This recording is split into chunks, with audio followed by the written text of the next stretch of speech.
헥사고널 아키텍처는 2005년 알리스테어 콕번이 제안한 Ports and Adapters 패턴입니다.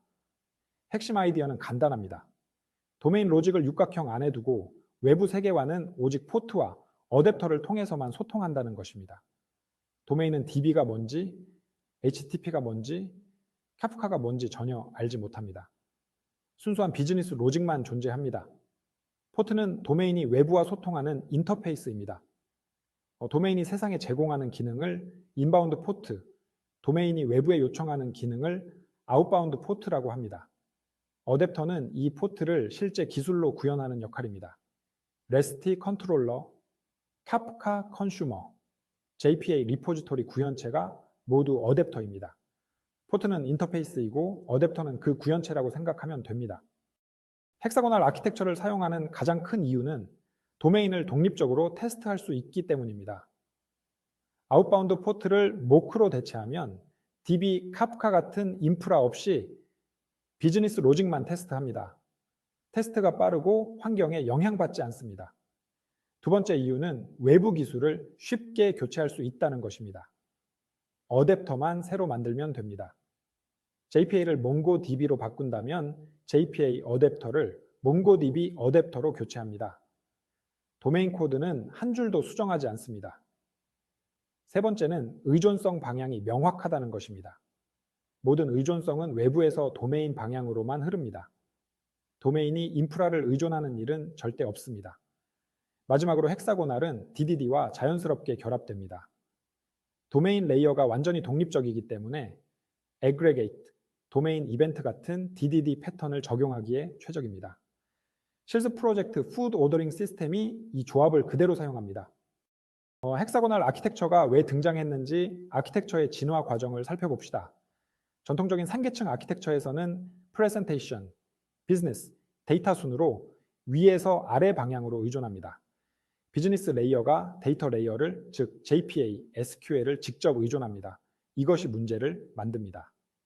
도메인이 인프라에 종속됩니다.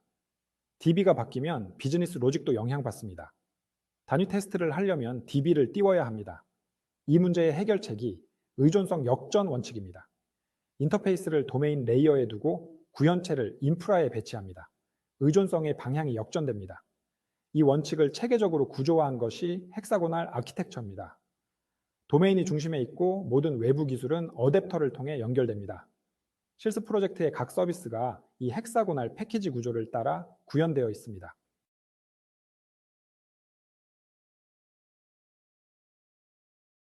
인바운드 포트는 도메인이 외부에 제공하는 기능의 인터페이스입니다. 외부에서 도메인으로 들어오는 진입점이라고 생각하면 됩니다. 주문을 생성한다, 주문을 취소한다, 주문 상태를 조회한다처럼 명확한 비즈니스 행위로 표현됩니다. Create Order Use Case, Cancel Order Use Case 같은 이름이 대표적입니다. 인바운드 포트 인터페이스는 도메인 레이어 안에 있습니다. REST 컨트롤러나 카프카 컨슈머 같은 어댑터가 이 인터페이스를 주입받아서 호출합니다. 하지만 도메인은 어댑터가 존재하는지 전혀 알지 못합니다. 실습 프로젝트에서 Create Order Use Case는 Create Order 메서드 하나를 가진 인터페이스입니다. Order Application Service가 이 인터페이스를 구현합니다. REST 컨트롤러는 Create Order Use Case 타입으로 주입받아 호출합니다. 이 덕분에 나중에 REST 대신 gRPC로 바꾸더라도 도메인 코드는 전혀 변하지 않습니다. 아웃바운드 포트는 도메인이 인프라에 요청하는 기능의 인터페이스입니다. 도메인에서 외부로 나가는 출구입니다. 주문을 저장한다, 이벤트를 발행한다, 고객 정보를 조회한다처럼 도메인이 필요로 하는 기능입니다.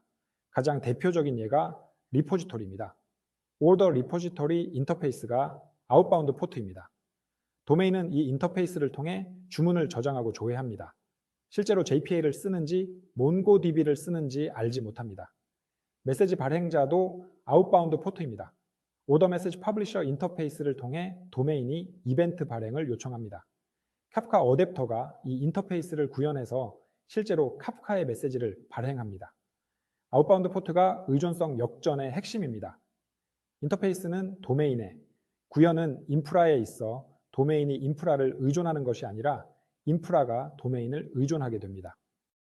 인바운드 포트와 아웃바운드 포트를 비교 정리해 봅시다. 방향이 다릅니다. 인바운드는 외부에서 도메인 방향이고 아웃바운드는 도메인에서 외부 방향입니다. 제공하는 것도 다릅니다. 인바운드 포트는 도메인이 외부에 제공하는 기능의 인터페이스입니다. 아웃바운드 포트는 도메인이 인프라에게 요청하는 기능의 인터페이스입니다. 어댑터와의 관계도 다릅니다. 인바운드의 경우 어댑터가 포트를 호출합니다. 리에스티 컨트롤러가 Create Order Use Case를 호출합니다. 아웃바운드의 경우 도메인이 포트를 호출하고 어댑터가 구현합니다. 도메인이 Order Repository 포트를 호출하고 JPA 어댑터가 실제 저장을 합니다. 실습 프로젝트 기준으로 보면 Create Order Use Case가 인바운드 포트이고 Order Repository와 Order Message Publisher가 아웃바운드 포트입니다.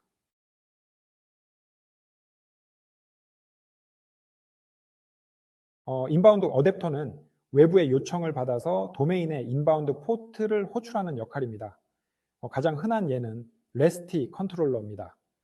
HTTP 요청이 들어오면 요청 데이터를 도메인이 이해할 수 있는 커맨드 객체로 변환합니다.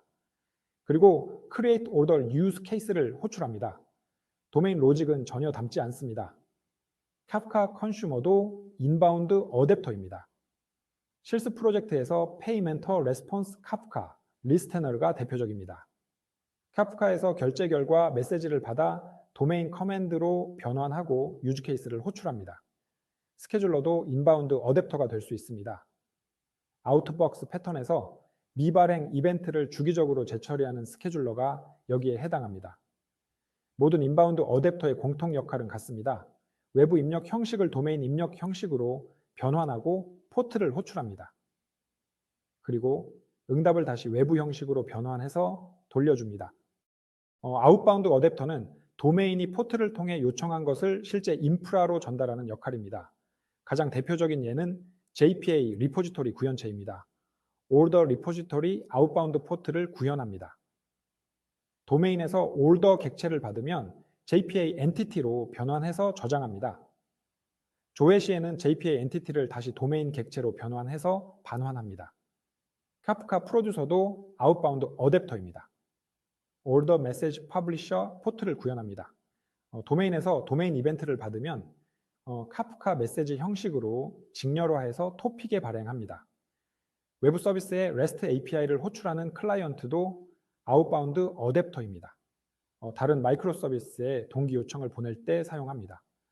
모든 아웃바운드 어댑터의 공통 역할은 도메인 출력 형식을 인프라가 이해하는 형식으로 변환하는 것입니다. 도메인은 어댑터가 무엇인지 모르고 오직 포트 인터페이스만 사용합니다. 실습 프로젝트의 코드로 그 포트와 어댑터 구조를 직접 확인해 봅시다. 도메인 레이어에 Create Order Use Case 인터페이스가 있습니다. Create Order 메서드 하나를 가지고 있습니다. Create Order 커맨드를 받아서 그 Create Order Response를 반환합니다. 이것이 인바운드 포트입니다. 인프라 레이어에 Order 컨트롤러가 있습니다. 스프링에 REST 컨트롤러 어노테이션이 붙어 있습니다. 이것이 인바운드 어댑터입니다. Create Order Use Case를 주입받습니다. HTTP 요청이 들어오면 Create Order Request를 Create Order 코만도로 변환하고 Create Order Use Case.create order를 호출합니다. 핵심은 Order 컨트롤러가 Create Order Use Case 인터페이스에만 의존한다는 것입니다. Order Application 서비스가 무엇인지 알지 못합니다. 이 구조 덕분에 나중에 HTTP 대신 gRPC 어댑터를 만들어도 도메인 코드는 전혀 바뀌지 않습니다.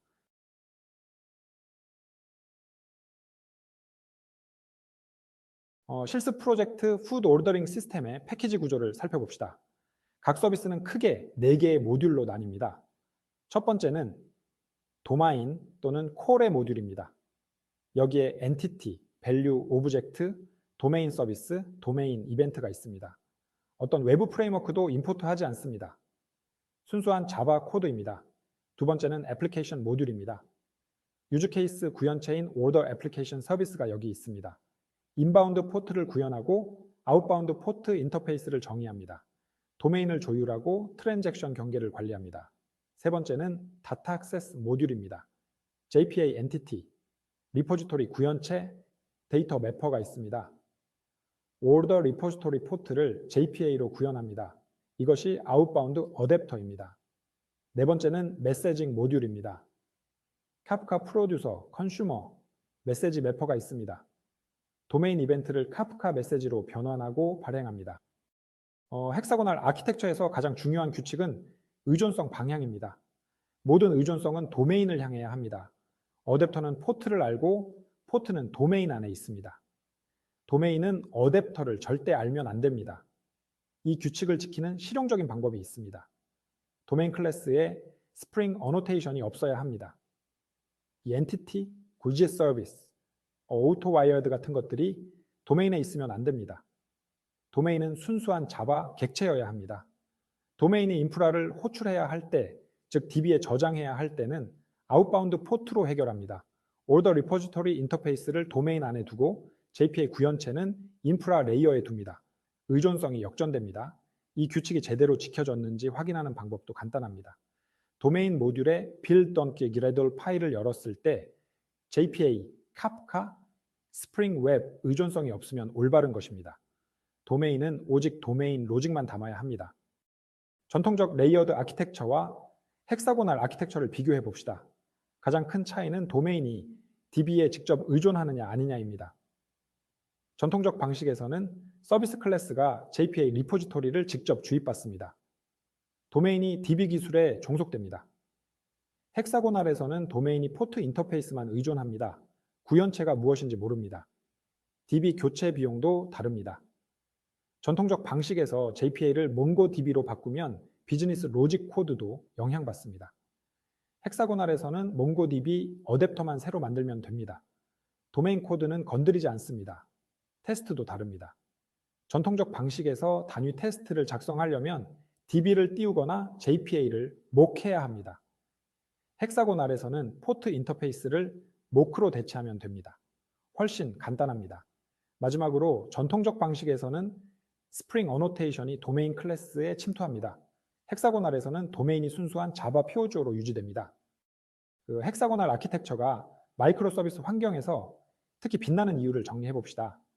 첫째, 독립적인 도메인 테스트가 가능합니다. DB, 카프카, HTTP 없이 순수 도메인 로직만 빠르게 테스트할 수 있습니다. 마이크로 서비스 환경에서 각 서비스를 독립적으로 테스트하는 것이 중요한데 헥사고널이 이를 가능하게 합니다. 둘째, 기술 스택 교체가 쉽습니다. 어댑터만 새로 구현하면 됩니다. 마이크로 서비스는 기술 다양성을 장점으로 하는데 헥사고널이 이 교체를 안전하게 만듭니다. 셋째, 경계와 책임이 명확해집니다. 포트가 도메인과 인프라의 계약을 정의합니다. 팀이 나뉘어 작업할 때 포트 인터페이스가 계약 역할을 합니다. 넷째, 서비스 간 독립성이 강화됩니다. 각 서비스가 독립된 헥사고널 구조를 가져 다른 서비스의 내부 구조에 영향받지 않습니다. 다섯째, DDD와 완벽하게 결합됩니다. 도메인 객체가 완전히 독립적이어서 aggregate, 도메인 이벤트 같은 DDD 패턴을 자연스럽게 적용할 수 있습니다. 헥사고널 아키텍처를 적용할 때 주의해야 할 사항들을 알아봅시다. 가장 먼저 오버 엔지니어링 주의입니다. 모든 서비스에 헥사고널을 강제로 적용할 필요는 없습니다. 비즈니스 로직이 단순한 작은 서비스에 헥사고널을 도입하면 파일과 인터페이스만 늘어나고 복잡도만 올라갑니다. 서비스의 복잡도와 팀 규모에 맞게 적용합니다. 두 번째는 매퍼 코드가 많아진다는 점입니다. 도메인 객체, JPA 엔티티, DTO를 각각 분리하면 이들 사이를 변환하는 매퍼 코드가 많이 생깁니다. 랍스트락트 같은 코드 생성 도구를 활용하면 이 부담을 줄일 수 있습니다. 세 번째는 포트를 남용하지 않는 것입니다. 모든 것을 인터페이스로 만들 필요는 없습니다. 테스트에서 모키 필요 없거나 나중에 교체할 이유가 없는 것은 직접 구현해도 됩니다. 마지막으로 패키지 구조를 팀이 명확히 합의해야 합니다. 규칙이 없으면 개발자마다 다르게 구현하게 되어 오히려 더 복잡해집니다. 가이드 문서를 만들고 팀 전체가 따르게 해야 합니다. 오늘 강의를 정리하겠습니다. 헥사고널 아키텍처는 도메인을 포트와 어댑터로 외부 세계와 완전히 격리하는 패턴입니다. 인바운드 포트는 도메인이 외부에 제공하는 기능의 인터페이스입니다. Create Order Use Case처럼 비즈니스 행위로 이름 짓습니다. 아웃바운드 포트는 도메인이 인프라에게 요청하는 기능의 인터페이스입니다. 오르더 리포지토리처럼 도메인이 필요로 하는 것을 표현합니다. 의존성의 황금 규칙을 기억하세요. 의존성은 항상 외부에서 도메인 방향으로만 흐릅니다. 도메인 클래스에 스프링 어노테이션이 없어야 합니다. 실습 프로젝트는 도마인, 애플리케이션, 다타 액세스, 메시징 내 모듈로 이 구조를 구현합니다. 다음 강의에서는 클린 아키텍처를 배웁니다. 헥사고날과 클린 아키텍처가 어떻게 다르고 어떻게 겹치는지, 그리고 실습 프로젝트의 레이어 분리를 분석합니다.